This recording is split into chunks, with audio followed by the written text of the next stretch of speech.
This channel is part of the History Hit network. Stick around to find out more.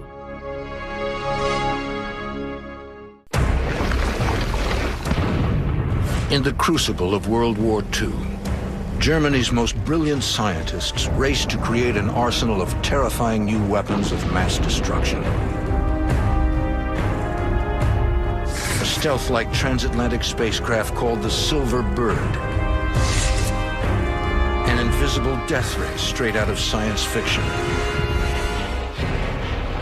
Rockets, flying saucers, even an atomic bomb. 70 years later, long-secret Nazi files reveal the classified blueprints for these and many other devastating wonder weapons. They are the masterworks of a desperate quest to terrify America and their allies, win the war, and rule the world for 1,000 years.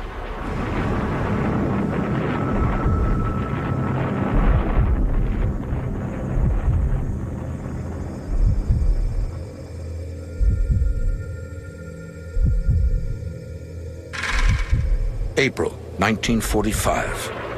The war against Germany is at an end, and the Third Reich emerges victorious. Hitler's flight to New York is escorted by supersonic jets and greeted with German victory celebrations like those in occupied France.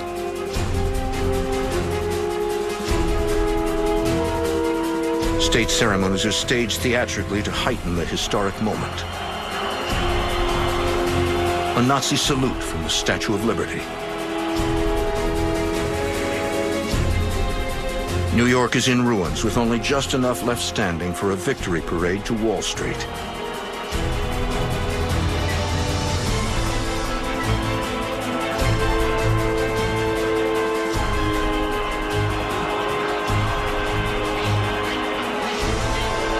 It is the ultimate nightmare of how World War II could have ended, thanks to Hitler's own dream team of hundreds of scientific masterminds. Rocket science superstar Wernher von Braun. Engineer, mathematician, and physicist Irene Brecht. Aerospace engineer Eugen Zenger. Even a Nobel Prize-winning nuclear physicist Werner Heisenberg. Through the 20s and 30s, the Germans technologically were very, very interested in rocket development, science development.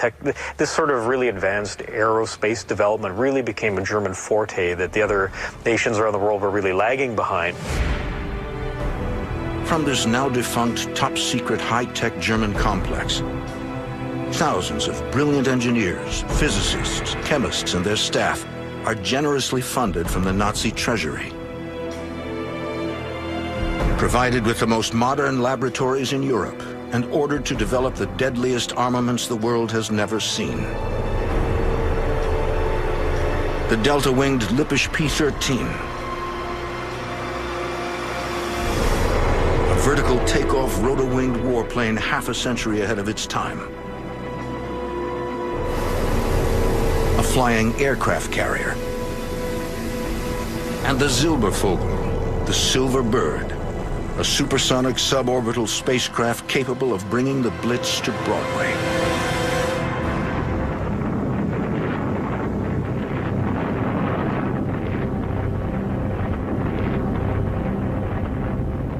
They could have launched a one-way attack on America, ditched the bombers in the ocean, dropped a handful of tons on New York, perhaps. We certainly didn't have any defenses that would have stopped them.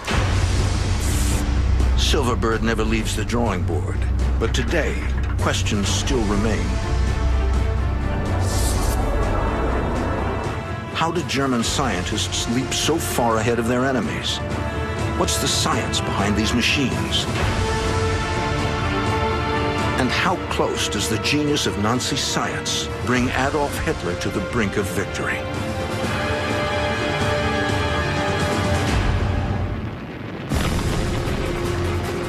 In the early stages of World War II, Hitler's blitzkrieg races across a helpless Europe.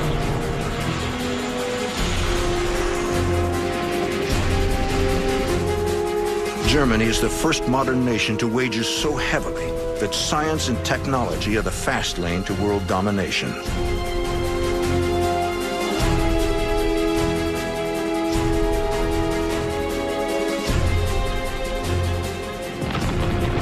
Hitler probably was very significantly influenced and impacted by dramatic, weapon systems. The Germans tend to have a philosophy of quality over quantity, and they felt that the superior quality would turn the tide. And that was really an extension of Hitler's mentality. Hitler uses science to conceive, test, and in some cases deploy a fascinating and frightening series of firsts. From highly advanced long-range ballistic missiles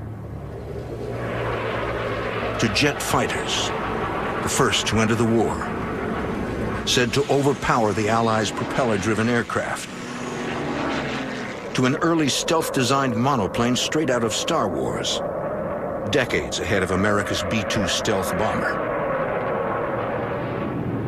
Even kamikaze bombs for a pilot's one-way flight. The Allies are ill-prepared. The American missile development programs during the war were very, very primitive in comparison to what the Germans had already achieved. On this small, remote island off the Baltic Sea is a top-secret complex of laboratories and airfields.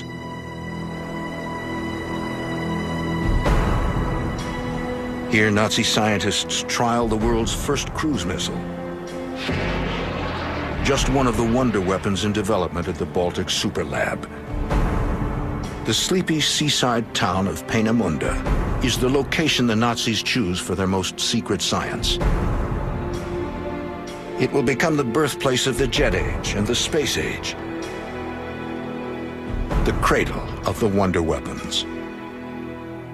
The Peenemünde location was kind of ideal because it was a really remote part of Germany. You're close to the Baltic Ocean that you could launch rockets into, and you wouldn't have necessarily the problem with somebody, stealing the technology and getting out to the west.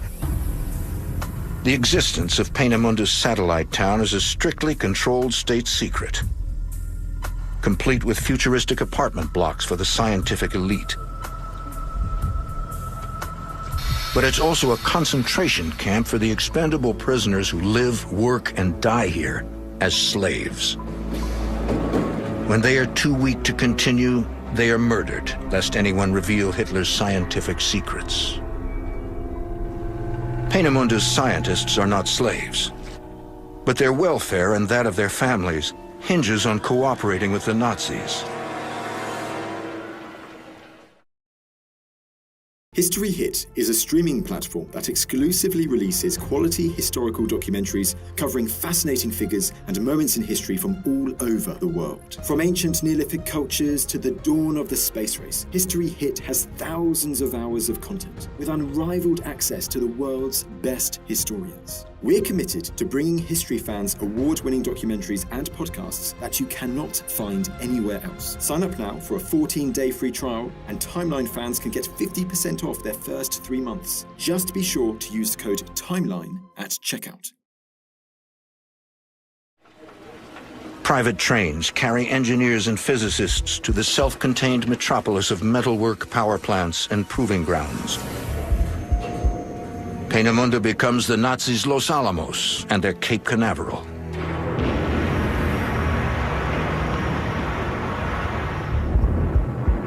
(1943) Germany. The Allies pummel the nation in a hail of bombs. But Adolf Hitler still believes in victory. The Nazis plan an arsenal of terrifying new weapons of mass destruction. With capabilities and range so far advanced, not even America will be spared. Hitler entrusts his propaganda minister to rally the German people toward victory and revenge.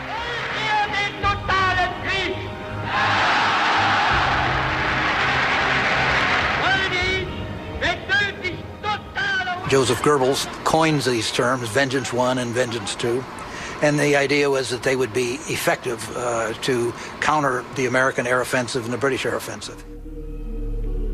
The Vengeance 1, or V-1, is a revolutionary liquid-fueled pulse jet capable of flying 360 miles an hour on autopilot. Launched from ski ramps or from beneath a flying aircraft, the V-1 bursts into action. A sophisticated gyrocompass feedback system guides it toward its target. The V-1 gets nicknamed the buzz bomb for the loud noise its jet engine creates. An odometer tracks its pre-programmed distance, at which point the V-1 is designed to take a steep power dive. But in early use, the dive cuts off fuel flow and kills the engine. Sudden silence becomes a tip-off to impending doom. Of the 8,000 bombs launched, 2,300 penetrated British defenses, most of them falling in the London vicinity. The propulsion roar of the flying bomb... The world's first cruise missile rains fire and ash on Britain in 1944 and 45, terrorizing London, with thousands killed and tens of thousands injured. Hundreds of homes, hospitals, and public buildings were hit. They fell in crowded streets during rush traffic hours. But new deep shelters built for this emergency were put to use and saved the lives of thousands of people. Only one life was lost for every 3 bombs launched. Few of the robot bombs resulted in fire, but the great concussive blasts of Vengeance Weapon No. 1 exceeded anything London had experienced. Part technological masterpiece, part military triumph. Hitler's secret science is paying off. But there's one big problem with the Big Bang: accuracy.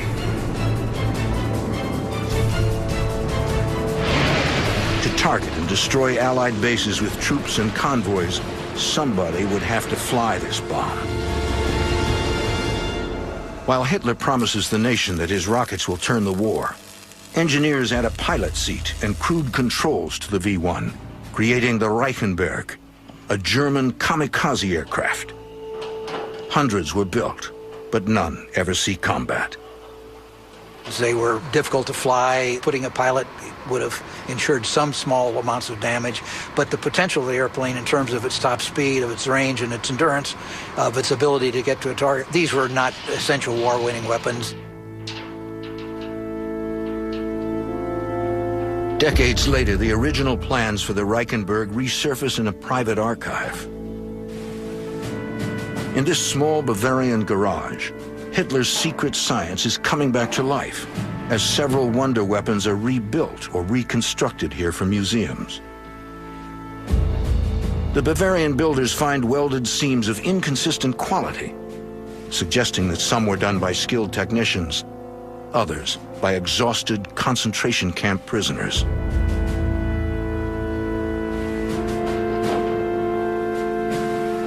This restored relic is still capable of flight. All it lacks is the volunteer to fly it.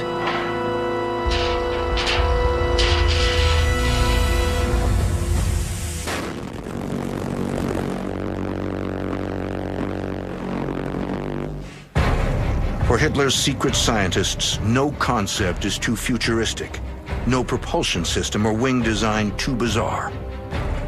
Some will fly, some will fail. Many live on in the war zones of the 21st century. And in a strange twist of history, one of Hitler's most brilliant scientists will survive the fall of the Third Reich to become an American hero. 1943. Germany's National Socialist Party announces Vengeance Weapon V-1, suggesting that a V-2 is also planned. So from the Nazi secret complex at Peenemünde, engineers give birth to the space age from the ground up via a brilliant young physicist, Dr. Wernher von Braun, and his A-4 rocket, ultimately named the V-2. The V-2, the Vengeance Weapon. To Wernher von Braun, it was an artillery piece that would land somewhere in England and kill some Englishmen, but that was really not his point. His point was proving the aerodynamics, the power, the thrust, the cooling, all of the things necessary to take him one more step into space. He wanted to see man in space. It was a consuming passion. His engineering ideas were what drove him. Von Braun is given his own laboratory and team of experts at a time when rocketry is little more than a schoolboy hobby in the United States. Ultimately, he creates the world's first long-range ballistic missile, the unstoppable V-2 retaliation rocket. In September of that same year, 1944, the Germans also began their firings of the vastly superior V-2, which was powered by a real liquid fuel engine.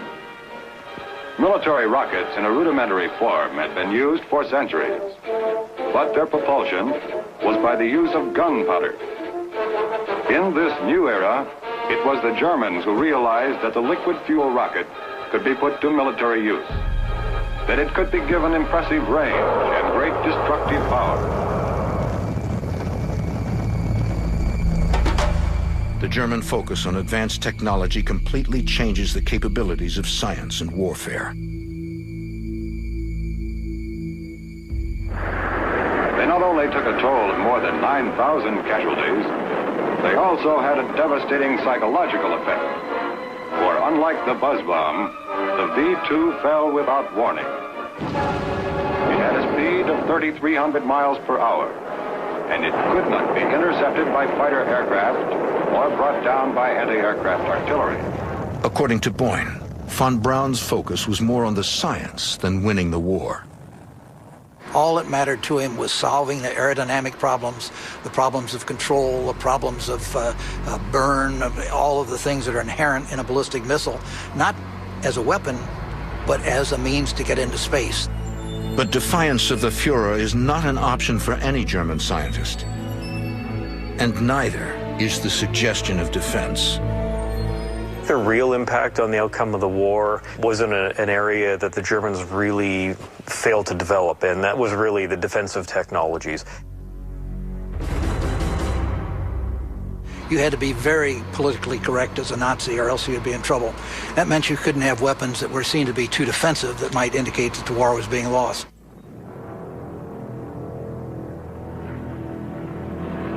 But the truth for Germany was that the war was being lost. 1944, U.S. warplanes attack a Nazi convoy of trucks carrying the one wonder weapon that might have made a difference had it ever been deployed.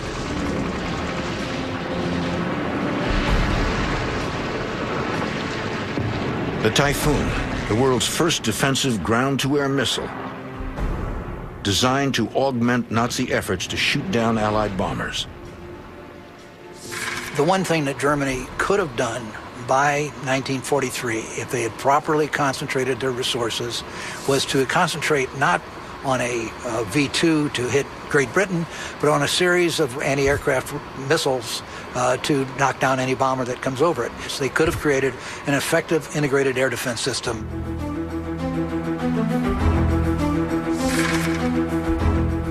The Typhoon's first field tests were conducted at Station 4 in Peenemünde in 1944. It's revolutionary and economical. A simple steel tube about 6 feet long, filled with a mix of nitric acid and synthetic fuel.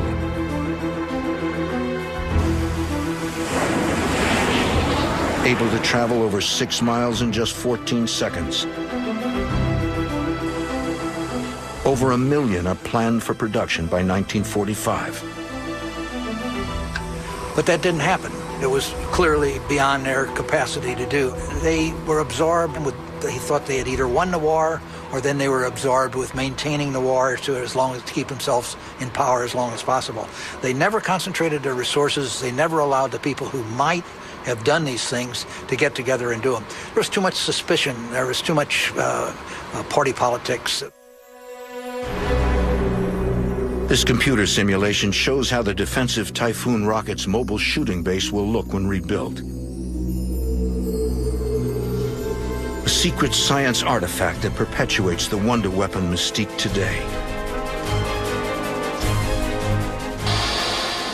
These craftsmen are building just one Typhoon, not the millions Germany dreamed would cleanse the sky of Allied bombers. Ultimately, it's the ingenuity of Nazi weapons, not their numbers, that propels the world further, faster, and higher than anything ever seen.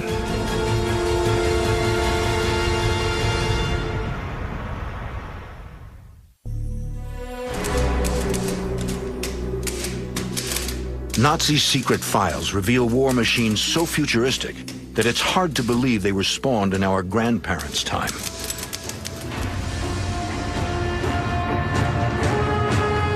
Powered flight is less than 30 years old when Hitler seizes power. Yet within months, the blackboards and blueprints of his Third Reich are bursting with incredible designs.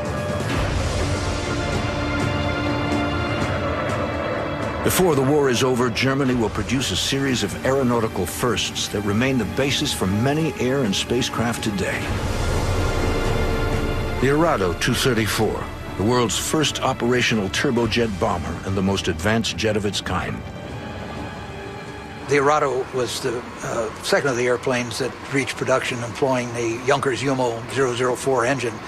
And it was just a very lightweight, clean, streamlined airplane that put a lot of pilot duties on. The pilot had to be the bombardier and the navigator and the gunner. But it was effective, it was easy to fly, and relatively easy to maintain. So it served in small numbers and was an airplane that any country would have been proud to fly. Even earlier, there were the many marvels of Munich-born Dr. Alexander Lippisch, who designed a series of delta-wing gliders in the 1930s that eventually led to the introduction of the rocket-powered interceptor Messerschmitt Me-163 Comet and the better-known Messerschmitt Me-262, the world's first operational jet fighter, able to outrun any Allied aircraft by as much as 100 miles an hour. It is considered the most advanced German craft to actually make it into combat. A lot of the things that they were trying to do were things they were driven to do. With the invasion of France, the Germans were faced with a situation in which their territory was more and more confined.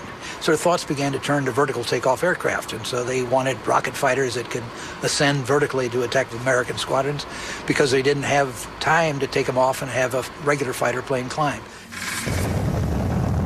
To this end, Nazi dream machines include the Focke-Wulf rotary jet, with liquid-fueled rockets at the tips of its triple propellers, designed to take off vertically, then fly like a plane.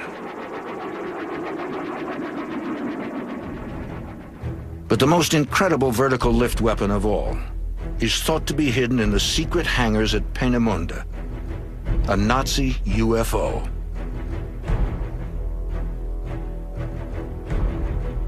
An article in German news magazine Der Spiegel later reveals the secret invention Rudolf Schriever plans for the SS from neighboring Czechoslovakia.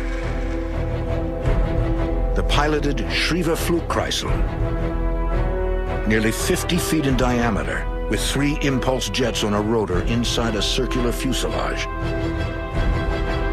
This UFO was never built.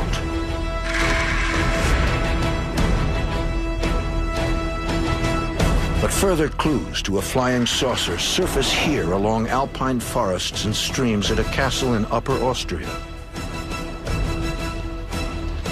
A disc-shaped propeller-like invention, using the principles of matter transformation and energy flow to create a fuel-less engine based on the natural turbulence created by swirling water or air.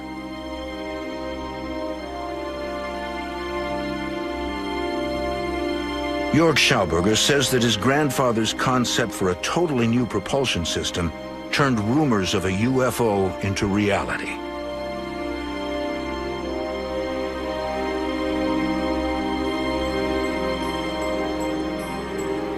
In the early 1930s, Victor Schauberger is intrigued by the ability of fish to swim upstream.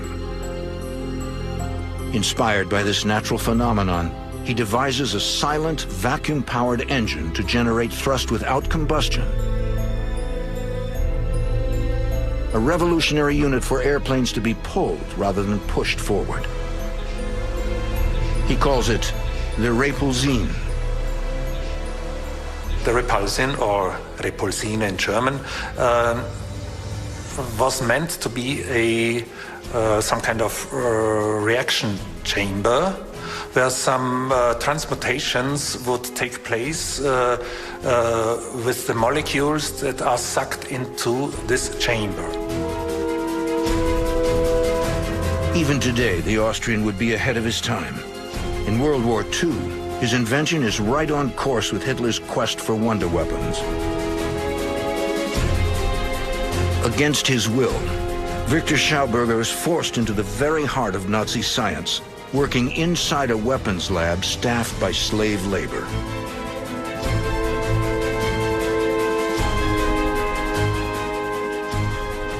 But there is no weapon-like thing with this repulsine. It's only meant to be some kind of propulsion system and not a weapon itself.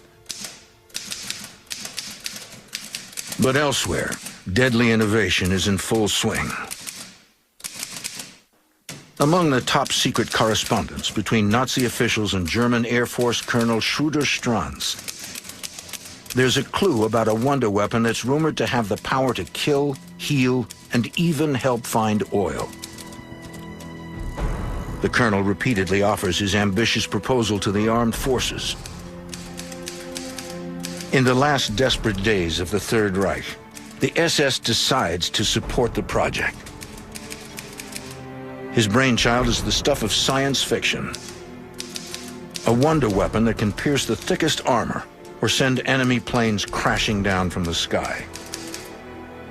A test is to be conducted at a secret location. Crates are unloaded at night so no one will be alerted to the classified operation. The crates contain valuable metals and a Geiger counter to measure radiation. Dawn, March 1944. The colonel takes off for the test area. If the weapon works, he'll receive unlimited financial support. Colonel Schroeder-Stranz is the only man who knows the exact details of the tests to be run. A quarry in the middle of the forest in the Harz Mountains.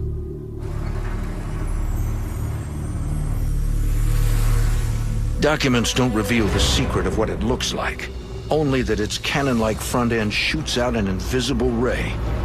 Colonel Schroeder-Stranz has invented an X-ray beam. Using the technical knowledge available at the time, it might have looked like this. Despite shortages caused by the war, Nazi scientists still have access to valuable metals and measuring instruments, which were by now extremely rare. A trial run claims that the weapon shoots out a bolt of radiation that can be detected up to 25 miles away. The SS and Colonel Stranz are successful.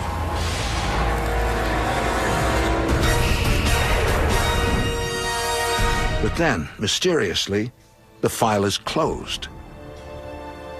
The special unit is disbanded in October 1944 with no explanation to be found to this day. Shrouded in secrecy, Hitler's science straddles the border between fact and fiction. But one of the Führer's quests is beyond dispute. It is the most desperate and decisive race of all. Who will be the first to build an atomic bomb?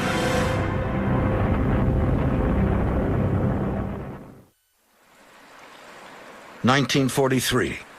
As scientists continue their work at the secret city on the Baltic, the tide of war continues to turn against the Third Reich.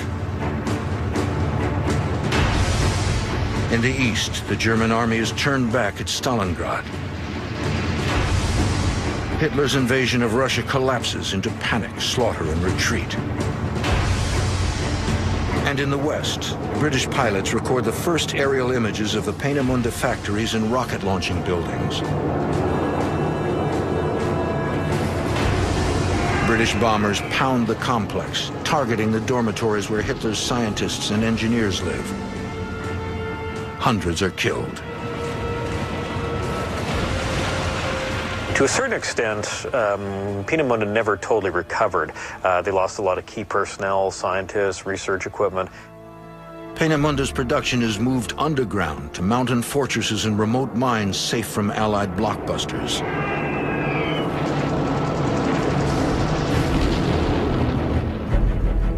Elsewhere, Stuttgart, Germany, 1944. Nazis plot the ultimate weapon to win the war, an atomic bomb.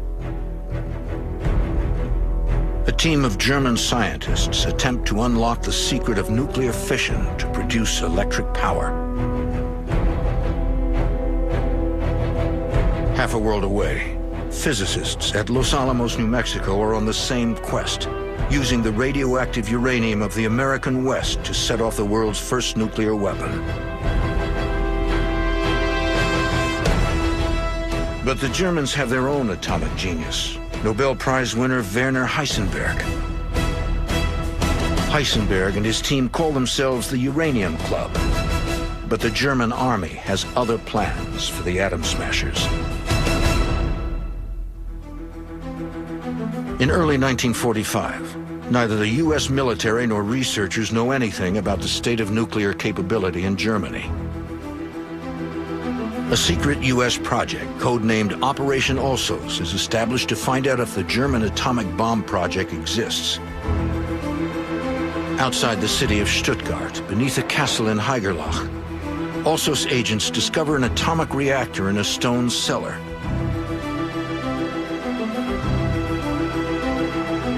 And uranium cubes hidden in a field nearby. They take the evidence back to the United States for further investigation.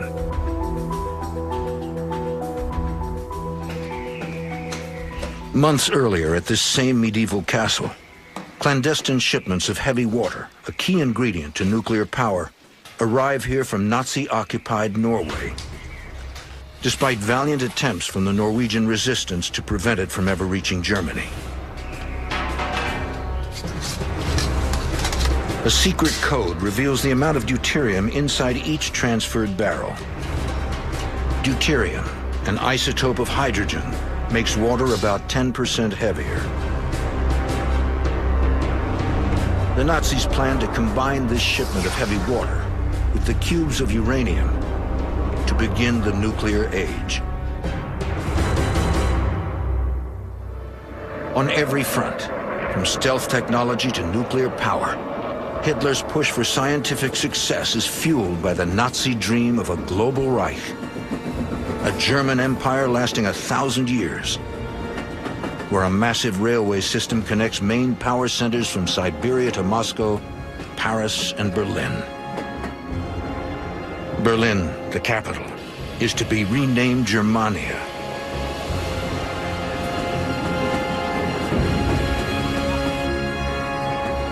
The dominant high-tech centerpiece of a new world order.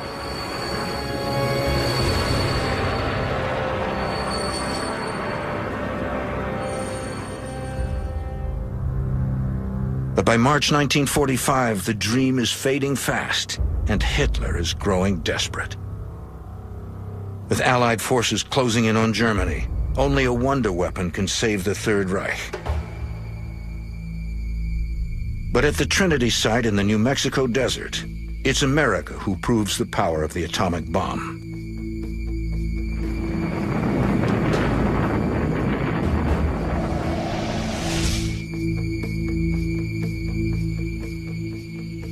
What the Allies were very much interested in when the war was at its end was, what about the German atomic bomb? How far did they come? This was the final question. And so they decided to put the 10 leading atomic scientists together in Farm Hall near Cambridge. And there in Farm Hall they were bugged. And the outcome was that obviously the Germans first had no atomic bomb, and second had also, in the end, not a clue about the function of the atomic bomb. But what about the Nazi wonder weapons that did come to pass? And where do they live on today?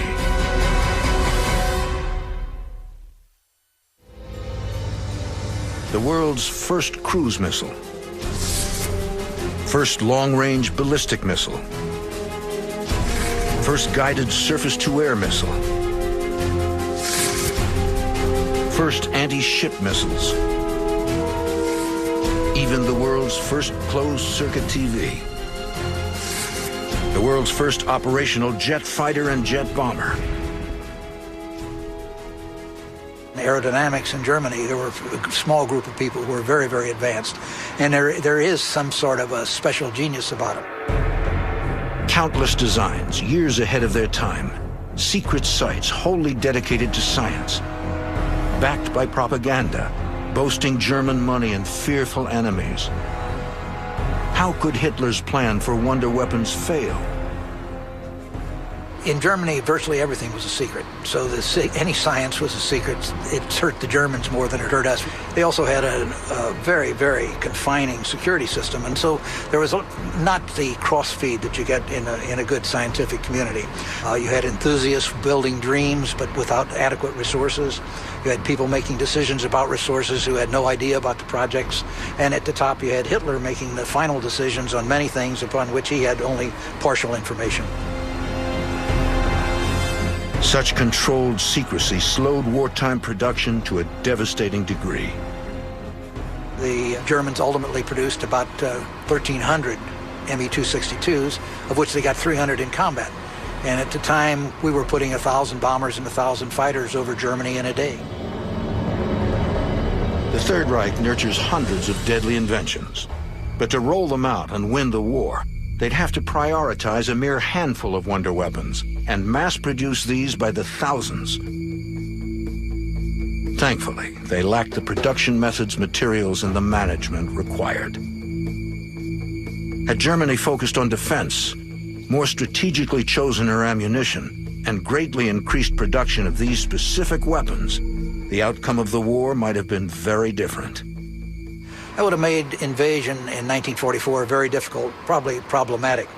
It made probably an invasion put off until 1945, and it's even conceivable that the war might have ended with the first atomic bomb being dropped on Germany instead of upon Japan. But that didn't happen.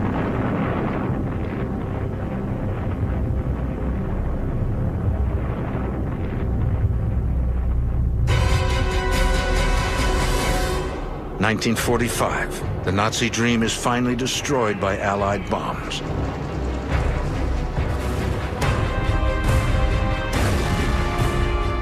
Hitler and his adjutant Himmler commit suicide. At the Nuremberg trials, the Nazis face their own death sentence.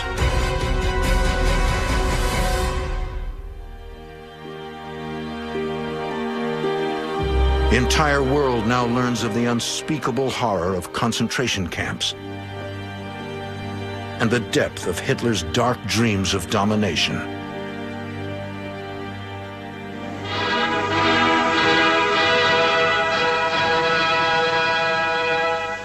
Dreams that would reach far beyond Europe. Attacks on America had been planned since 1939. In this inventive German newsreel, the Nazis focus abundant long-range air power on the United States as part of the planned America Bomber project.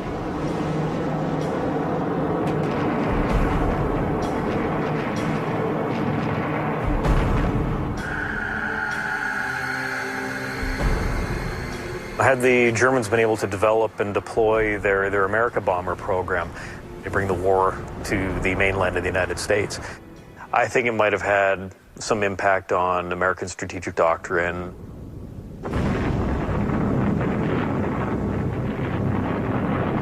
Especially if these bombings had been nuclear.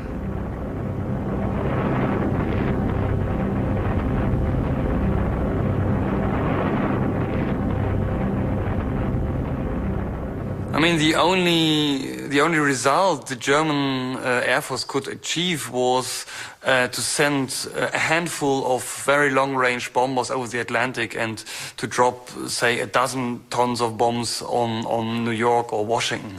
None of the German vengeance weapon programs, and certainly not the America bomber, would have had any chance of its intended effect without a nuclear weapon. In the end, Adolf Hitler never sets foot in New York. But the head of Hitler's secret science program does cross the Atlantic and changes the course of history. In 1945, as American and Soviet troops close in on Berlin, rocket genius Wernher von Braun and a small group of his most loyal associates must choose their destiny: surrender to the Russians, take cyanide, or align with the Allies.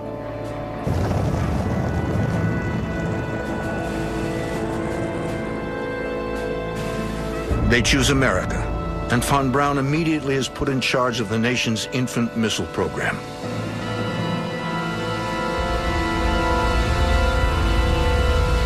The White Sands testing grounds in New Mexico, where von Braun works on a new rocket and accomplishes his space dream after all.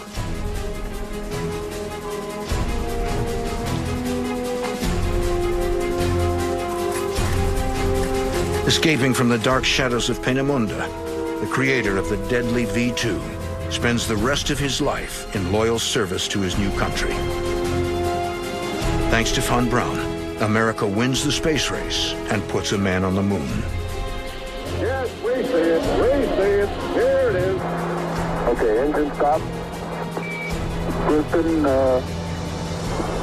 Tranquility Base here. The Eagle has landed. Roger, Tranquility. We copy you on the ground. You got a bunch of guys about to turn blue. We're breathing again. Thanks a lot. That is probably the principal achievement of the Peenemünde mines. Wernher von Braun is undoubtedly the most significant American rocket engineer of the century. Many would say he's the most significant rocket engineer of the world. So with the German scientists and knowledge that was brought back to the United States in the 1940s and early 1950s, you can make a very strong case, and nobody really disputes it, but there's almost a direct line from Peenemünde to the moon through Wernher von Braun. Yet rockets aren't the only descendants of Hitler's secret science. In the 1950s, after decoding thousands of captured Nazi files, the United States Air Force performs classified flight tests of airframes that bear an eerie resemblance to the incredible dream machines on the runways and drawing boards of Peenemünde. The flying wing can carry a larger load faster, farther, and with greater economy than conventional airplanes of similar size and power. Few men indeed can see the flying wing in operation without saying, the plane of tomorrow is flying today. Had it been in peacetime, perhaps if the war had not come on and they made the same effort, you would have seen German jet airliners before you would have seen British jet airliners. The piloted futuristic deadly space shuttle named Silverbird, designed by German engineers Senger and Brett, is never built. But today's space shuttle and almost all modern rocket engines still use principles of its design.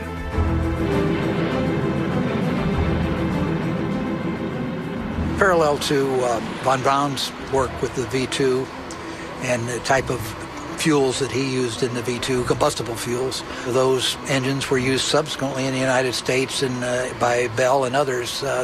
Ultimately, the much more sophisticated variations of them would even appear, for example, in the X-15. To this day, the rocket-powered high-altitude X-15 still holds the world record for the fastest speed ever reached by a piloted aircraft, taking mankind to the edge of outer space with every flight.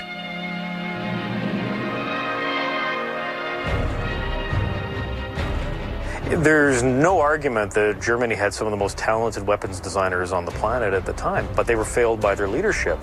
Hitler really strongly hoped and believed that his scientists were going to develop a nuclear weapon. Even without atomic energy, the Nazis reached unprecedented heights of scientific advancement, all in the name of war. I think we're fortunate that,